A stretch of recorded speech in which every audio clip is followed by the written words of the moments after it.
I am obsessed with helping small businesses to market their businesses.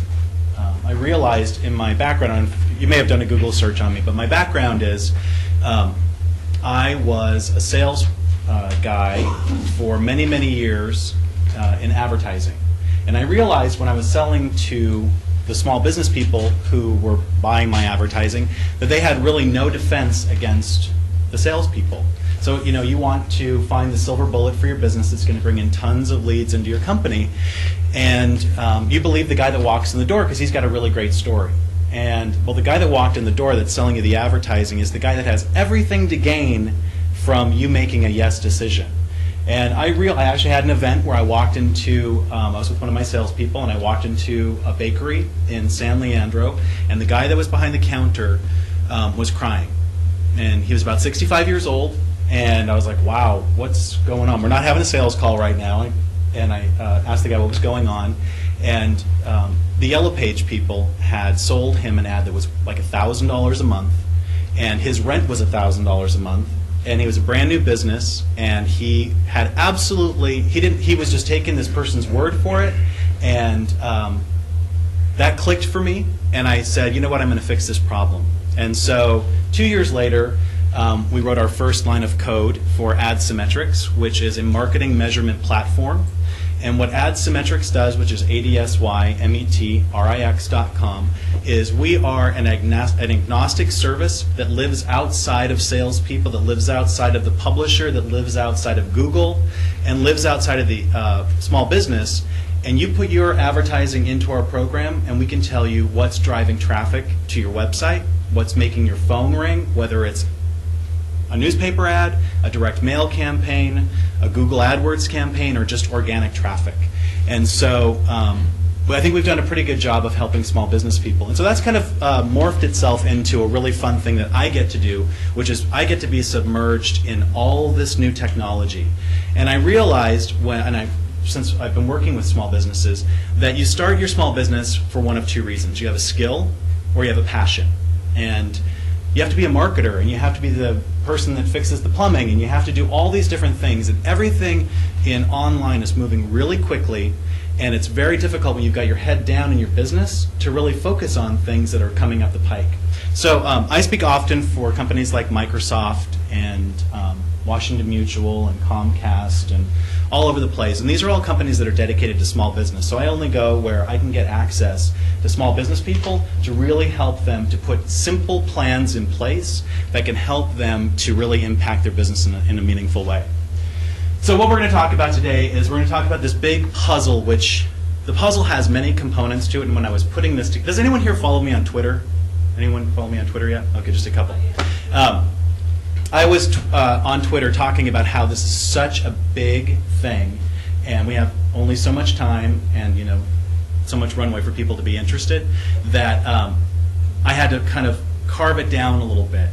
And so there's going to be some bits and pieces that I wanted to cover that I wasn't able to, and I may do some online thing or something like that. But we're going to talk about the conversation being started, socially marketing your business, knowing what works and knowing what doesn't, and then we're going to get into questions and answers. This is the most important piece of what I'm going to say today.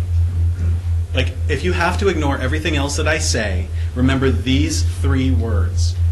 You're constantly being barraged by a bunch of information, and everything sounds good. Everybody's got a spiel, everybody's got their idea of what's going to be the silver bullet for your business. What I want you to do in 2009, and we're just barely into 2009, how many people have a marketing plan of some kind so far? Awesome. If you don't have a plan, make a plan. Go home tonight, and it does not have to be perfect. It just doesn't even need to be on a computer. It can be on a piece of toilet paper with a crayon.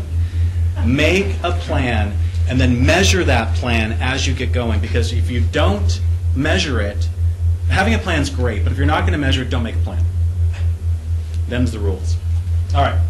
The whole point of this is not so we can all be great friends and here we went to lunch and all that kind of stuff on these social sites. The point of why we are all in this room is to help you to drive business for free. So what we're talking about today is almost 100% free. There's one little piece of it on Facebook that has a paid component, but you can kind of hotwire that too. So the point is to drive business to your website. When I started selling internet properties back when the internet, we had to explain to people what the internet was, and then we had to sell the product on top of it. We would say to them, and it's actually still very true, having a website on the internet is like having a billboard in the desert at midnight.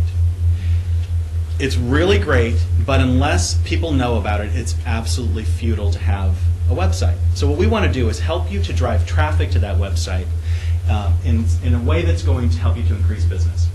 So there's a whole bunch of stuff that goes into building your content that we're going to talk about today. And the main component of that is some sort of a web presence, whether it's, I like to call it a bleb site because I think it's a stupid word and I think people remember it.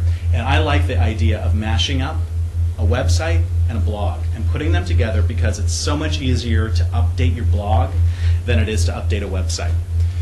Social media, things like LinkedIn, Facebook, Twitter, there's a whole host of ways for you to market your business with social media. And video. Where are the video folks? Over here? Find out how much they are going to cost to get a video done for you. If it's too much and you can't afford it, take a baby step and have someone do a video of you. Video is a huge, huge way to drive traffic to your business. And it has such a long tail, it's incredible. And if you need to know places where you can post it for free and all kinds of stuff, I can tell you about that later. And then your blog. Then, the reason why we're generating all this content, we're not generating content because we like the sound of our own voices.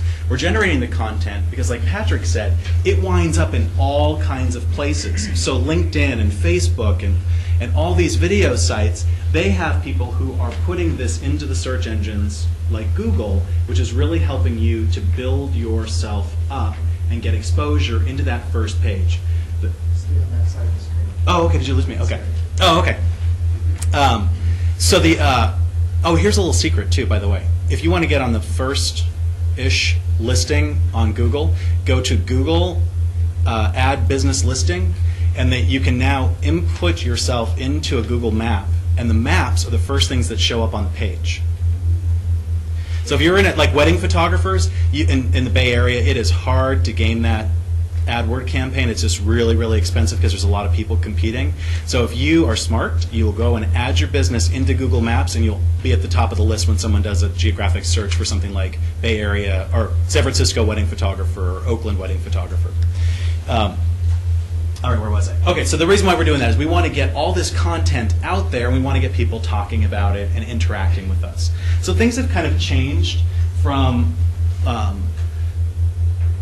like 5 years ago, let's say. You know, we used to traditionally market our businesses with direct mail and radio and TV and just really traditional ways that cost a lot of money. You know, to do a newspaper ad can be really cost prohibitive for someone who's starting a business or doesn't have a lot of revenue. And so you really have to be wise about how you spend your money. And what's great about Twitter and all the things we're going to talk about today is they're free.